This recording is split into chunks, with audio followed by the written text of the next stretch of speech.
High সিম্মি, এটা কি? ও এটা তো ওয়াটার পার্কের টিকিট। ছুটির আর কটা দিন বাকি আছে, চল না ঘুরতে যাই, জায়গাটা ভীষণ সুন্দর। না না, ছুটির পর পরীক্ষা হতে চলেছে। আরে গরমের ছুটি শেষ হলো না, আর এখনই এত টেনশন পরীক্ষার জন্য? হ্যাঁ রে, এত তাড়াহুড়ো কেন? সবাই তো আরাম করছে, শুধু তুই কেন এত চাপ নিচ্ছিস?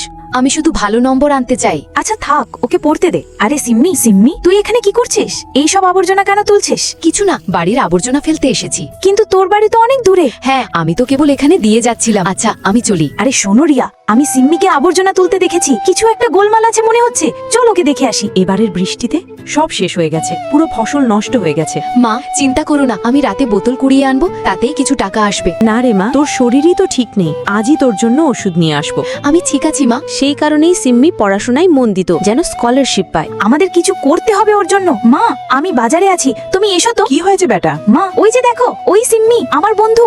আর বোন, সবজি কত দিচ্ছ?